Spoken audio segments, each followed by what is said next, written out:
Middle east में तनाव का माहौल है और ईरान से जुड़ा संघर्ष अब अपने छठे दिन में प्रवेश कर चुका है। युद्ध की आहट के बीच पूरी दुनिया की नजरें इस क्षेत्र की इंस्टेबिलिटी पर टिकी है। लेकिन इस युद्ध की खबरों के बीच एक बहुत बड़ा सवाल उन लाखों भारतीयों का है जो इन गल्फ कंट्रीज को अपना दूसरा घर मानते हैं।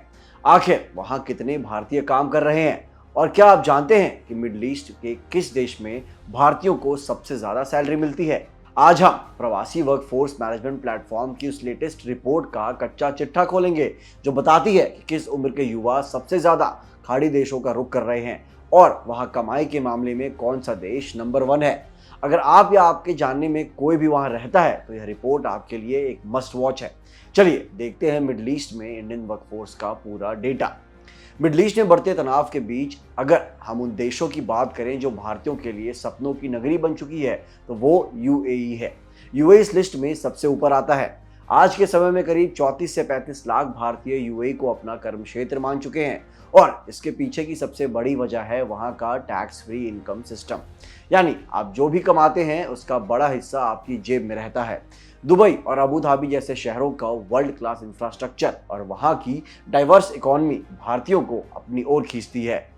कमाई के मामले में भी यह देश किसी गोल्ड माइन से कम नहीं है। यहाँ एक औसत भारतीय प्रोफेशनल हर महीने 12,000 से 22,000 दिरहम यानी करीब 3 से 5 लाख रुपए तक कमा लेता है। वहीं अगर आप आईटी, इंजीनियरिंग या फाइनेंस जैसे हाई डिमांड सेक्टर्स में माहिर हैं तो आपकी सैलरी 30,000 दिरहम यानी लगभग 7 लाख रुपए के आंकड़े को भी पार कर सकती है। यूएई के बाद अगर किसी दूसरे देश का दबदबा है तो वो है सऊदी अरब, जहां आज करीब 26 से 27 लाख भारतीय अपनी किस्मत संवार रहे हैं। सऊदी अरब में आए इस बड़े बदलाव के पीछे वहां का विजन 2030 है जिसके तहत किए जा रहे इकोनॉमिक रिफॉर्म्स ने नौकरियों के नए और बड़े दरवाजे खोल दिए हैं।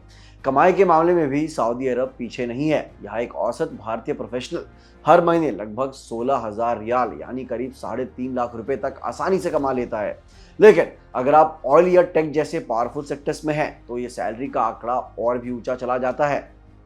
साफ है कि विजन 2030 के साथ सऊदी अरब अब सिर्फ तेल तक सीमित नहीं रहा बल्कि भारतीयों के लिए एक बड़ा ग्रोथ हब बन चुका है। सऊदी अरब और यूएई के बाद इस लिस्ट में जो तीसरा बड़ा नाम आता है वो है कतर। भले यहाँ भारतीयों की संख्या लगभग 7.5 लाख के करीब है लेकिन कमाई के मामले में कतर बड़े बड़े देशों को टक्कर दे रहा है।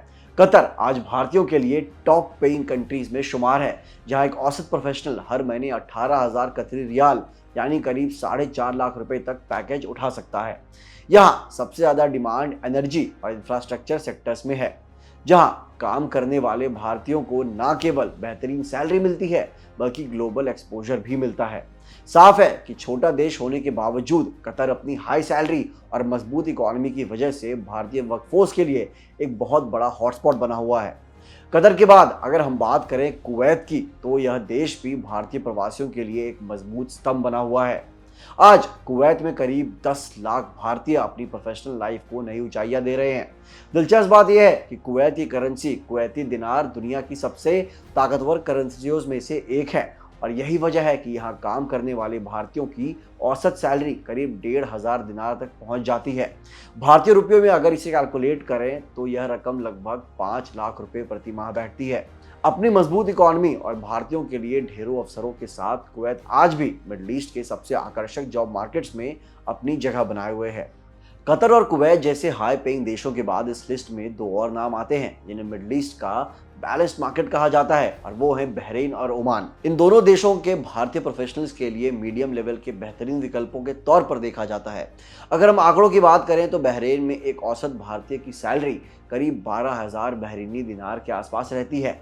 वहीं ओमान में भी औसत आय 1200 ओमानी रियाल के करीब बताई जा रही है। भारतीय रुपयों में इसे देखें तो यह हर महीने लगभग 2.5 लाख रुपए का पैकेज बैठता है। हालांकि ये यूएई या कुवैत जितने महंगे या हाई सैलरी वाले देश नहीं हैं लेकिन अपनी स्थिरता और रहने के कम खर्च की वजह से ये आज भी हजारों भारतीयों की पहली पसंद बने हुए हैं। सिर्फ व्हाइट कॉलर प्रोफेशनल्स ही नहीं दोस्तों बल्कि खाड़ी देशों की तरक्की में ब्लू कॉलर वर्कफोर्स का भी बहुत बड़ा हाथ है जो वहाँ की अर्थव्यवस्था की रीढ़ माने जाते हैं। अगर हम इन भारतीय कामगारों की औसत सैलरी की बात करें तो यहाँ की कमाई के अच्छे मौके मौजूद हैं। एक कंस्ट्रक्शन लेबर और वेयरहाउस लोडर को हर महीने औसतन $200 से $500 यानी करीब 17,000 से 42,000 रुपये तक मिल जाते हैं। वहीं डोमेस्टिक हेल्प और सिक्योरिटी गार्ड्स की डिमांड काफ़ी ज़्यादा है, जहां उनकी सैलरी $300 से लेकर $1,000 यानी लगभग 25,000 से लेकर 84,000 रुपये तक जा सकती है। इसके अलावा जो स्किल्ड कंस्ट्रक्शन वर्कर्स हैं जैसे कॉर्पोरेट या इलेक्ट्रीशियन, वो हर महीने $400 से $800 यानी करीब 34,000 रुपये से 67,000 रुपये तक आसानी से कमा लेते हैं। साफ है कि मिडिल ईस्ट में हर स्तर के हुनरमंद भारतीयों के लिए अपनी मेहनत का सही मोल पाने का सुनहरा मौका है। तो ये था खाड़ी देशों में बसने वाले उस मिनी इंडिया का पूरा हिसाब किताब, जो अपनी मेहनत और काबिलियत से ना सिर्फ अपना घर चला रहे हैं बल्कि भारत की इकोनॉमी को भी मजबूती दे रहे हैं। फिर चाहे वो दुबई के चमचमाते दफ्तर हों या सऊदी के उभरते हुए कंस्ट्रक्शन प्रोजेक्ट्स, भारतीयों का दबदबा हर जगह कायम है। हालांकि ईरान और इजरायल के बीच बढ़ता तनाव एक चिंता का विषय जरूर है, लेकिन वहां काम कर रहे हमारे भारतीय भाइयों और बहनों का जज्बा आज भी कम नहीं हुआ है। उम्मीद है कि मिडिल ईस्ट की इस उथल पुथल के बीच हालात जल्दी सामान्य होंगे और वहां रह रहे लाखों भारतीयों की सुरक्षा और आजीविका बनी रहेगी। आपको ये वीडियो कैसी लगी? क्या आप भी इन खाड़ी देशों में करियर बनाने का सपना देख रहे हैं? हमें कमेंट बॉक्स में ज़रूर बताएं।